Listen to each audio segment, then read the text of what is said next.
This is the GGJ Podcast, a show about the games industry, the people who make them, and the communities that grow up around them.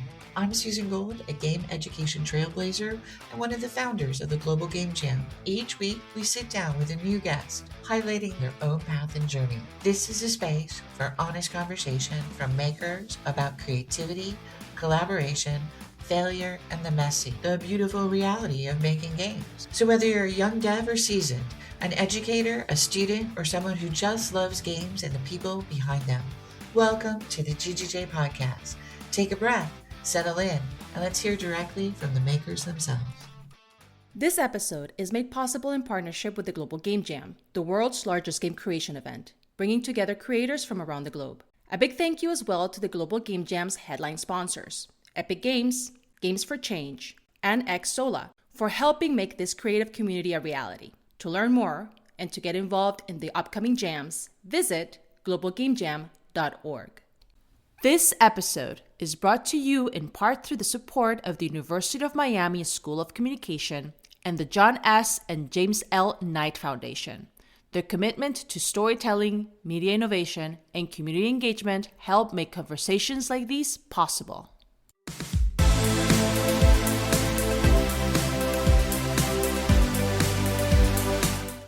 Limpho Moeti is one of the leading voices in South African game industry, known for her work as a producer, business developer, community organizer, and now the chair of the IGDA, the first chair from the Global South. She has worked with some of South Africa's most celebrated studios. Limpho has also helped create and run an independent games festival for games and playful media in Cape Town called Playtopia. And she speaks around the world about representation, inclusivity, business development, and making industry safer and more sustainable. Her work sits at the intersection of creativity and community and advocacy, and she's a consistent champion for developers across Africa and all of the other underrepresented regions. It's a pleasure to have you, and thank you for joining the GGJ podcast and bringing your experience, your leadership, and your community to this conversation. Thank you so much. That is an incredible introduction. I feel very honored. I will say though, I started at Free Lives, I think, after Broforce had been released. So I was there while they were working on Gorn and Genital Jousting, which is a much harder game to talk about because it includes very floppy, flaccid, pastel penises. I also with Nyamakop, I think I started after Semblance had been released, but I worked unreluted with them. So I was the biz dev who helped get the game signed with a publisher that we cannot name, and sort of helping a facilitator. That's how Yeah. I see you. You Yeah. make things happen. You make things happen for games. You make things happen for people. You bring people together. Yeah, that's always what I try to do. I think that's one of the things I'm deeply passionate about when it comes to games, is really helping connect people to other people who could help their game, whether that's funding, whether that's talent, and like who you want to work with on your game. I've just really enjoyed being able to connect to people and connect people with each other that I think would work well together. Now that you're on the IGDA board, do you feel like you are the person that has to introduce everybody to African games? Is that like what you feel you're most associated with right now? Yeah, sometimes, but I think I've throughout my career in games, I've always felt that way. I've always felt really proud and excited of the scene that exists in South Africa. I mean, we've got studios that have done really incredible things. So Nyamakop, for example, was the first studio on the continent of Africa to get any game on any Nintendo console ever, which is, very exciting. It's very pioneering. I think Free Lives had games that sold like over 1 million copies, which is Broforce, really also pioneering, making fun games in VR and fun games about the flaccid pastel penises. So I've always felt a drive less to represent South Africa and more to be an advocate for South Africa and to be an advocate for games and game development outside of North America and Europe. I've always felt like there's a clear hunger for games that come from different backgrounds, because I think it just gives us an opportunity for new paradigms of telling stories, right? Most stories can fit into like 7 story archetypes, but it's always interesting to see how those archetypes and those genres are bent and played with, what comes about it from a different perspective, from a different continent. How do we look at games, and how does that impact the kind of games we play? And I've always found that like really exciting, really fascinating. So like being head of the IGDA feels like an exciting opportunity to really let more people into a fast moving, kind of frenetic, is that a good word? Frantic industry. I don't know if that answers the question. No, no, it does. It does. I'm sorry I caught you off guard with that question. So I really appreciate It's a good you question though. being able to wing in on that. When I look at games, I see so much of the same stuff over and over and Mm, over again. So new voices, new fresh blood, new yeah, ideas, different approaches, new sounds, new new visuals. sounds. All those Yeah, things are exciting for me. they're And very exciting. it's so untapped. Yeah, I think so. And I also feel like we're at a moment in time where I think I'm gonna use the very broad descriptor of the West, is actually quite interested in hearing authentic stories from different places, is seeing stories told by people from those places, right? Because it's a new perspective.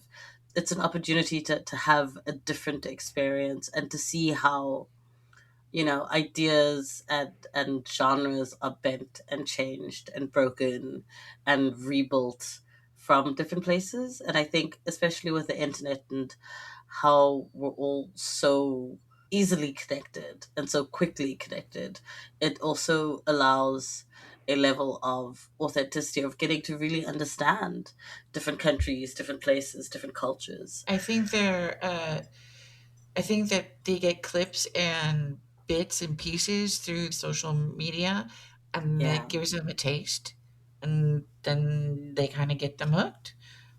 Yeah, it sparks curiosity, and I think there's nothing more human than being curious about others, being curious about different ways of being and different modes of existing. And games particularly are a great vehicle for that. It's one of the many reasons I love video games. Now, it's interesting that you didn't start in games. How did you break in, and what brought you into games? Yeah, so I studied theater in my first year of university, read a book called The Art of Being Subversive. Is that correct? Or no, it was film as a subversive art. So I sort of went from theater into film and screenwriting. And while I was studying, I worked for a production company. I had a partner, and it didn't really work out. And I decided to move to Cape Town. I was very lucky. I worked in comic books beforehand, so I worked at a comic book store for a long time, and I was quite enmeshed in theater and art scene in Joburg. And so through one of my connections, I got a great opportunity to work as a PA at Free Lives. I took it. I moved to Cape Town within like a month and 3 suitcases. I started working at Free Lives, started organizing game jams, helping organize the monthly meetups, and it was like finding my other half. It really felt like, oh, this is where I'm meant to be. I know Yeah, that I think, feeling. I do. yeah, It's kind of nice. You can be it is seven very foot tall, nice. mohawk, wearing a polka dot dress, and you're still, as long as you do the work and you do it well, you're Yeah, welcome. you're welcome. And I think that was a really incredible experience for me. And as someone who's always loved storytelling, like whether it's how you tell a story through music or theater or film or video games, that's always fascinated me to no end. And it really feels like video games are that new frontier. They're the new way of telling a story, of really connecting with humans, because you're not just witnessing something, you're actively doing it, right? You're an active participant in the story. And I've always loved that about games. Even games that have no story. Now, it's hard to ask this question, but at the same time, for for myself, I don't know. South African's game space.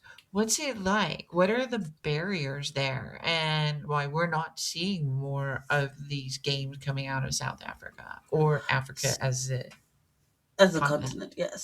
So one of the big so there are a couple of big challenges, right? I think for South Africa particularly, it's very structural. So it's a question of who has access to the tools necessary to make games. South Africa very recently came out of an undemocratic racist regime about 30 years ago. And so you still have a country where the majority of middle to upper middle class people tend to be white. The black middle class is still growing, but that means that there are a lot of consequences that come from recently rebuilding a new democracy. So a lot of people in South Africa don't have access to computers or game development programs. A lot of people don't have access to internet necessarily through computers. So one of those big factors is game development doesn't really exist or isn't well known as a career path that you could take. The industry has been around now for about like 20, not 20, probably like 30, 35 years, which means it's still very small.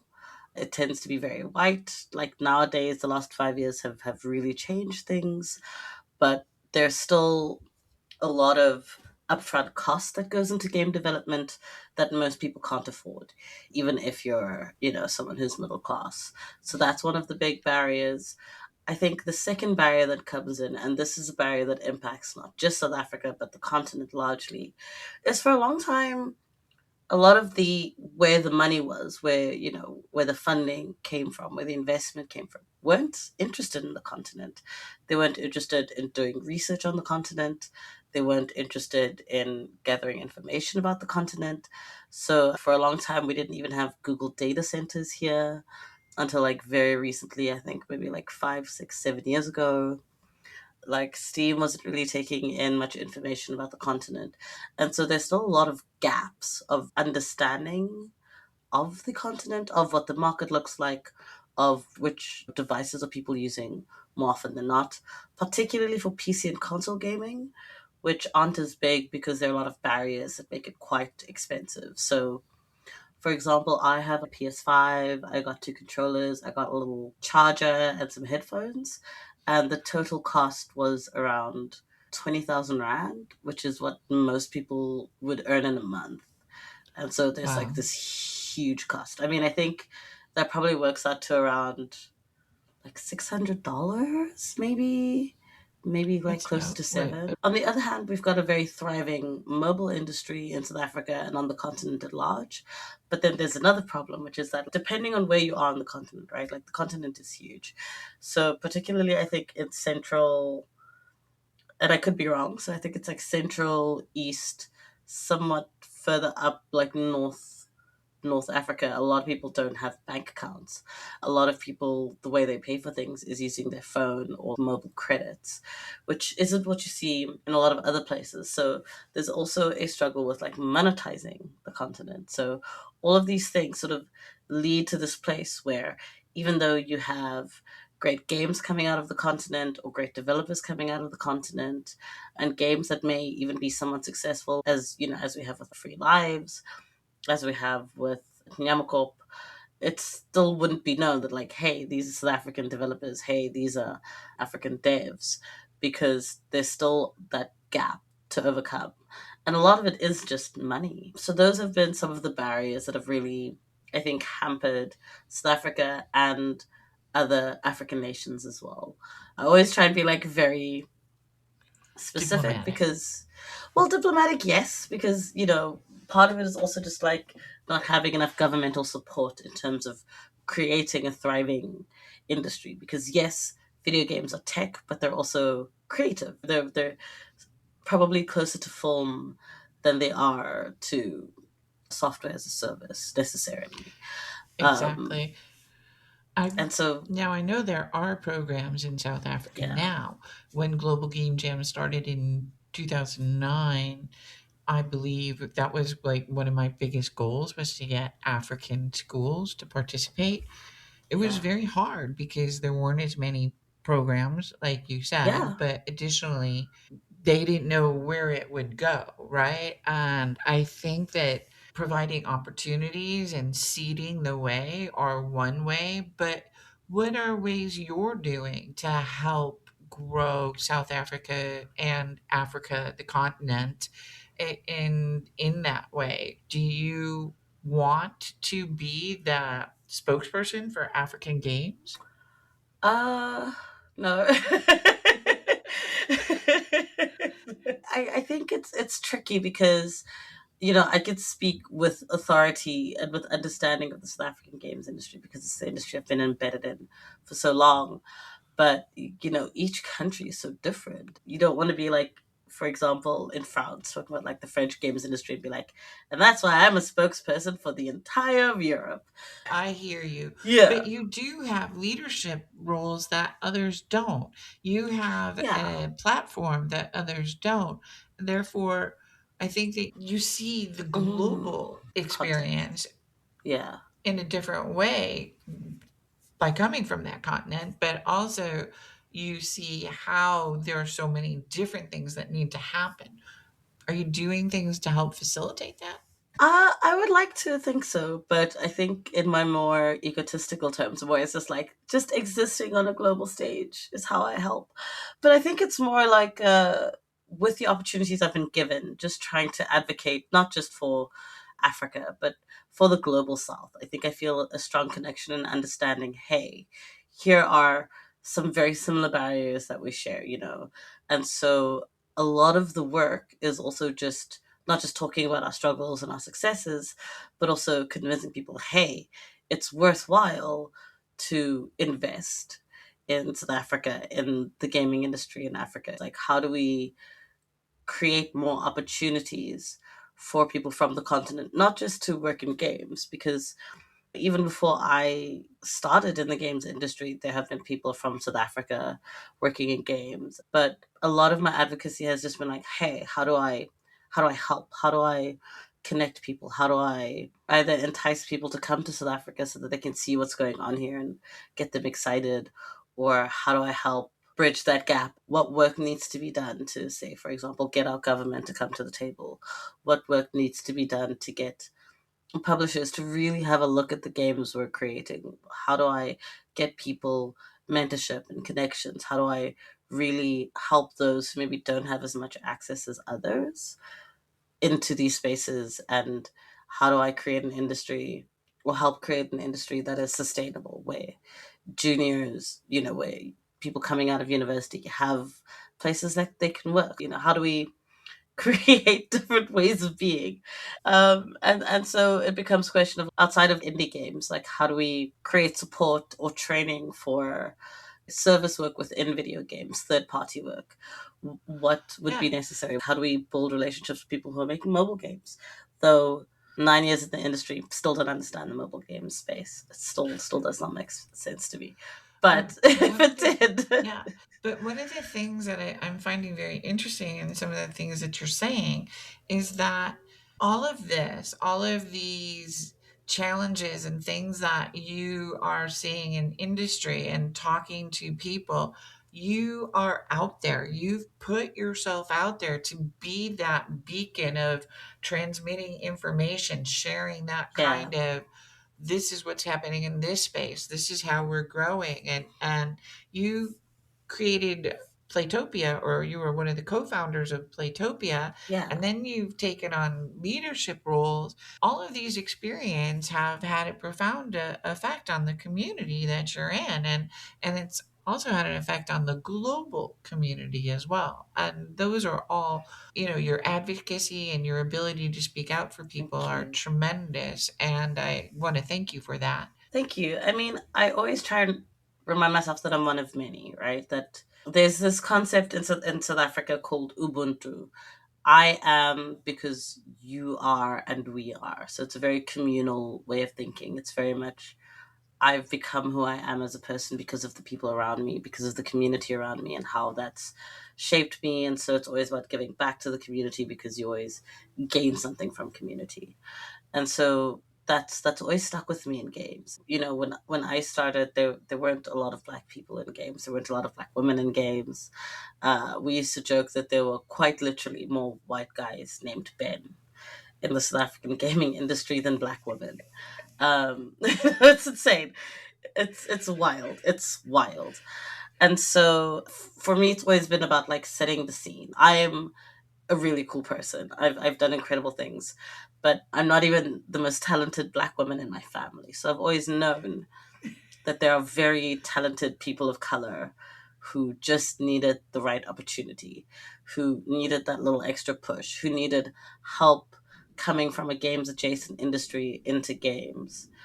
And it's always felt like a privilege and a punishment to sort of be on the forefront in that way and be able to create space for more people like me, for more people who look like me, to be in the space and create incredible things. And it's really exciting to see how many people have sort of come up after me and done even more incredible things.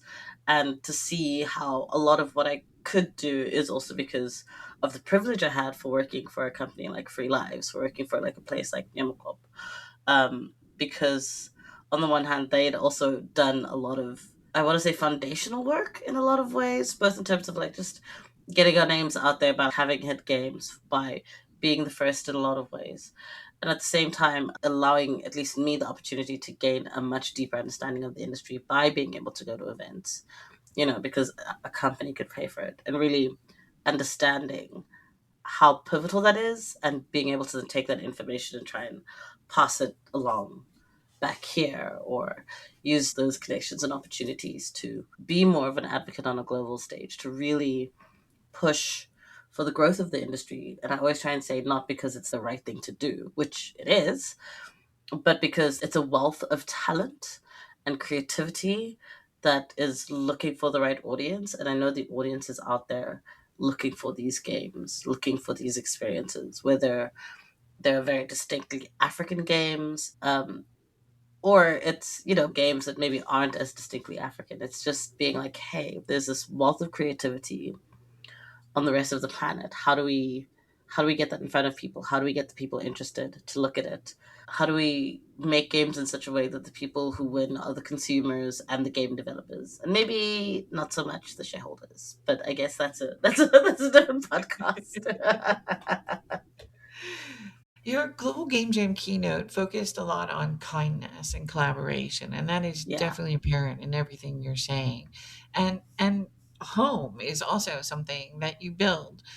Why are those ideas so central to you? Yeah, I think they're very central to me, you know, as I've said, partially because of how I grew up in South Africa, but also because one of the things that we have in South Africa that is really exceptional is we have a very communal games industry where there's like healthy amounts of competition, but if somebody else wins, we're winning. If somebody does well, we're all doing well. It's a community where people work together. There's a lot of feedback, a lot of game jams, a lot of helping each other out, and really creating spaces to connect. And so I've also seen the benefit of this very communal or community based industry, and how much that benefits everybody involved, how much it helps people grow, and just how much you kind of need it in game dev. Because yeah, you get some solo devs, but like nobody is an island. Nobody does everything entirely by themselves, and if they do, it's at significant cost sometimes. But I don't want to speak for solo devs. And so I've seen how positively that impacts developers. I can see how that translates into the kinds of games you get. So I always try and lead with that. I think that allows us to keep a certain level of hope and optimism for the industry, because it's a way of being that isn't hyper fixated on just, you know, being number one, winning at all costs, but rather going, how do we all win? How do we create win-win situations? How do we create win-win conditions? And I found that to be very beneficial and have a great impact on people. I think that's why a lot of people like me. That I and I'm love that. hilarious. But does that come naturally to you, or did you have mentors or peers that helped you along the way? And did they teach you something, or was this just inherent in your nature? So, I mean, there have been a few people that have helped me along the way. I have some international mentors. I definitely have some mentors locally and collaborators that have also helped shape this. I think Nyamakop was definitely one of those spaces that was very foundational because when I started working there, it was me, it was like the one founder and a programmer. And we sort of grew from that to like 20 something people over the course of 3 years. And I grew a substantial amount and got a lot of understanding of the business side of games, but also the collaborative nature of production and business development through that. Through Free Lives, I really just got how to be creative and a little bit crazy and to just believe that anything could happen. I think in terms of my more community oriented stuff, it was definitely working with Free Lives, really doing the game jams that also helped build this understanding and helped me get a clear eyed view on like how transformation could be done and why it was necessary. So I think the communal part is probably a lot from how I was raised. I had a lot of siblings. I worked in a comic book store for a long time, and I realized what I loved about the comic books was being able to talk about it with my friends and being able to share it, and that excitement of like, oh, there's this cool thing that you would enjoy.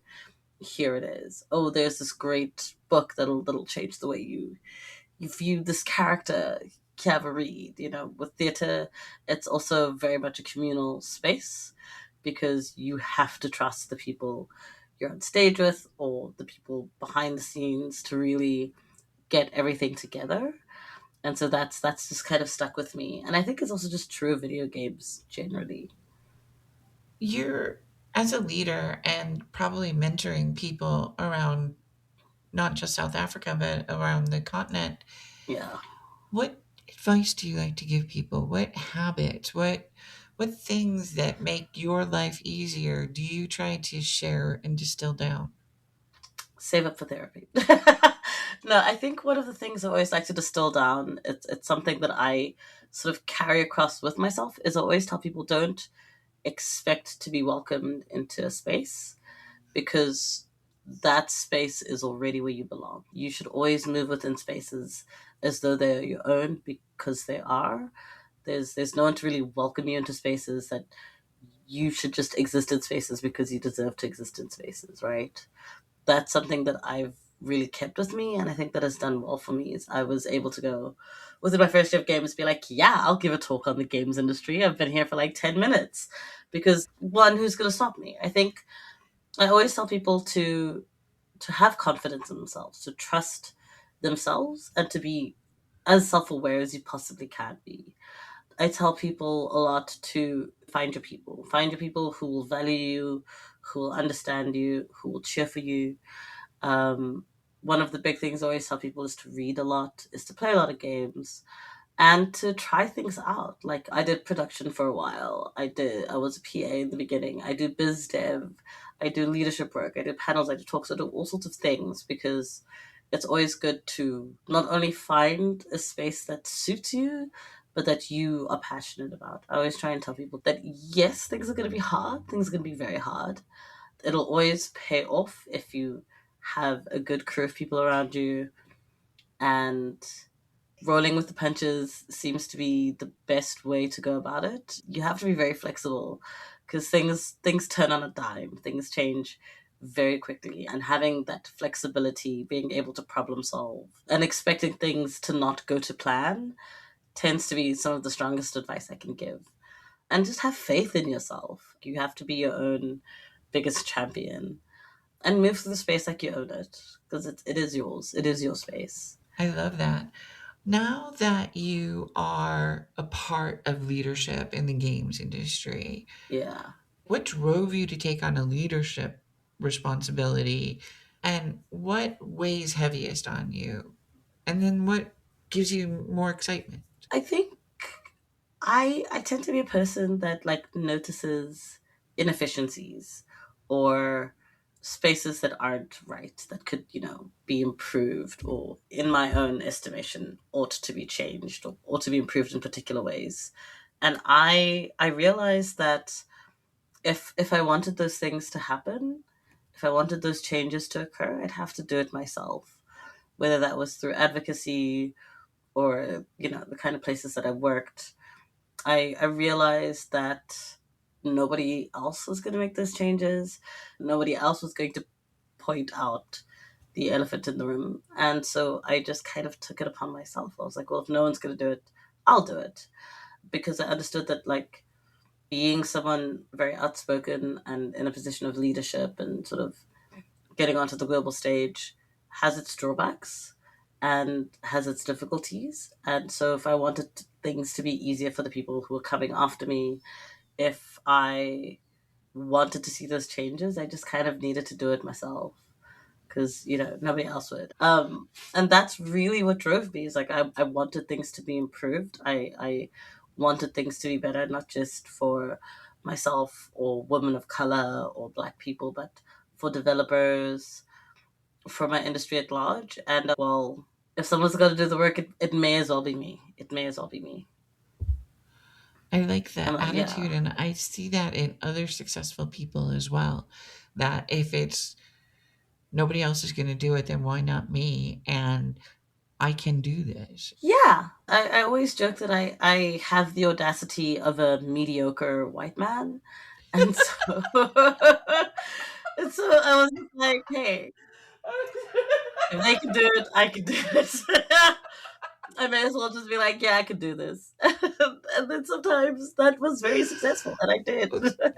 Um, and Absolutely. sometimes I've been wrong, but it's also worked out really well for me. It's okay. We figure our way out of trouble. Yeah, I'm the youngest, and on my mother's side, I was the only girl for a long time. So I'm a little bit crazy. I believe I can do anything, and if not, someone will catch me when I fail.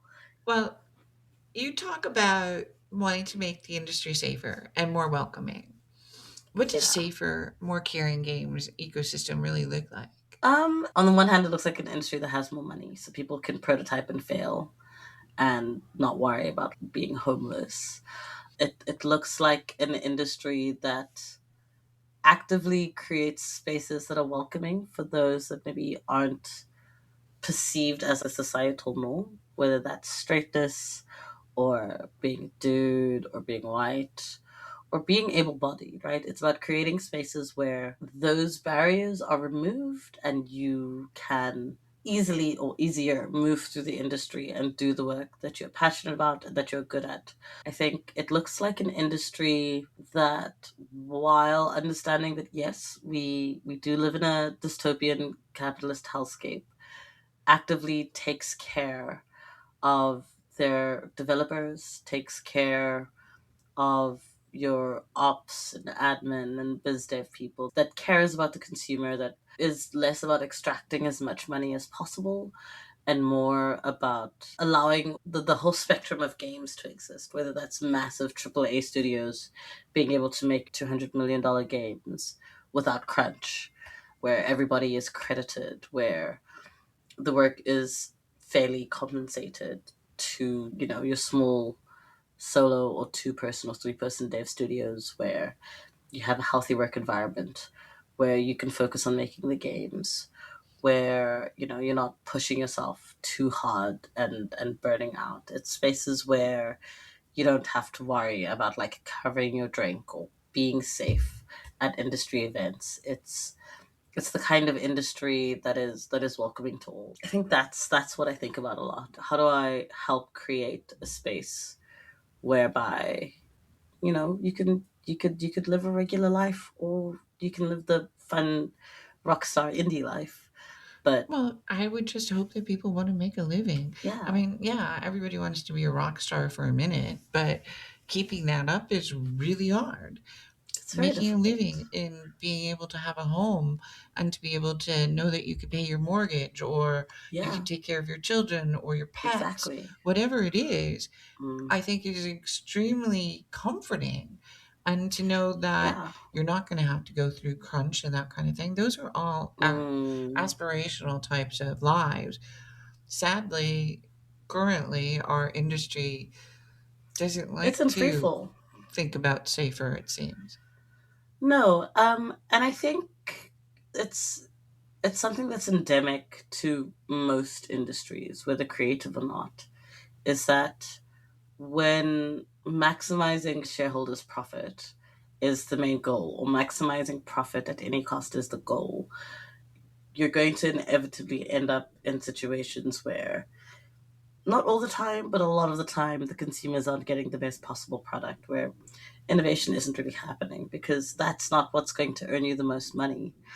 Where you're going to extract as much as you possibly can from your workers, because that's the nature of capitalism. When profit is the exponential growth, right? Profit and exponential growth are the number one drivers.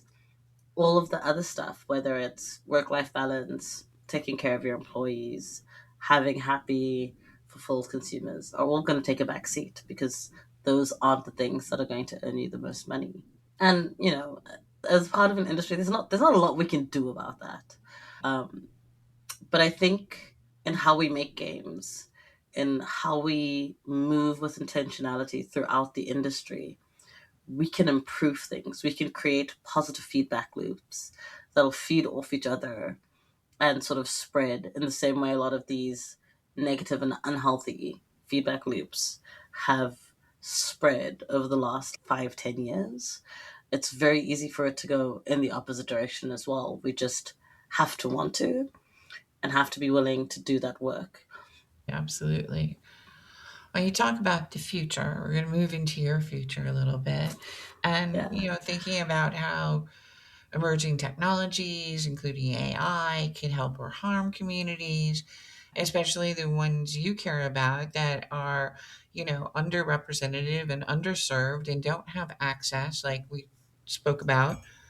yeah. What do you see the future for South Africa and the African continent? What do you think technology is going to be, friend or foe? I think technology will be friend and foe. As a bisexual, I never like to choose between two options when you can just have both. Have all the options. So I think technology can be a friend and it can be a foe. I will say AI as it's being driven forward currently is more of a foe than a friend. I think that there are a lot of interesting use cases for AI to make life easier for artists, for programmers, even for doing administrative work. But the way it's being done currently means that it isn't that and is rather being pushed as something to replace humans, which of course is going to have a negative impact, particularly for the people I've been talking a lot about, which is the youth, juniors. We're seeing now that a lot of junior positions and junior roles are being made redundant, not just in games, but in multiple industries, sort of having AI taking those roles, taking those places, creating those efficiencies so those aren't needed. And that can only have a long term negative effect because you need more young people coming into your industry if you want your industry to survive for longer than 15 years. Yeah. In my mind, you're either in charge of the tool or the tool is in charge Is of in you, charge of one you. of the two, Yeah. and Yeah. I am one of those that I love the tools, and if they can help me organize and put things together, that's great. Mm. But it's not going to come up with a novel idea, and that games are very dependent on. Otherwise, we're just playing the same game over and over, which is already bad enough that we do. To be honest, I think like for the African continent, the future is really bright. I think our continent has the youngest people, is going to have like the majority of young people coming up soon. I think that as the world changes and shifts, there's just a lot more opportunity for technology to be a helper, to be part of the process. And it's clear that as the world is changing, It feels like South Africa and a lot of the African continent is very forward facing, very much this is where we've come from, this is where we are, what could we be in future, where could we go in future, and it's looking forward. Whereas I think other parts of the world, the West, tends Mhm. to like look to the past and feel as though their best days are behind them. Whereas for us, our best days are In coming. front of Our you. best days are ahead of us. I love that. That Yeah, might get me in attitude trouble. also. It doesn't even matter. It's just that is how it that's a great feeling. We Yeah. that my best is yet to come. And Mm, that's a really positive message. That's a good first step as to be honest. Like I have a future ahead of me mm. and like you said, it's feel like you belong because you already do. That's really beautiful. If you had a moment to think about what listeners should take away from this conversation, if they were to say, what's my big takeaway? What would you like to Have say? the audacity of a mediocre white man. That is my biggest takeaway. No, I think my biggest takeaway genuinely is the world is in a bad state right now and things are scary. But just as quickly as things degraded and fell apart, they can be put back together and we can turn the ship around. We haven't hit the iceberg yet. We can change course, but it has to be a conscious effort. It has to be something that you're not waiting for someone to do for you, but something you do for yourself. And that isn't to say that like whatever struggles are your fault, but rather your life is your responsibility and the only one who can change it is yourself. There will be barriers and it will be difficult and sometimes it won't work out and that's okay.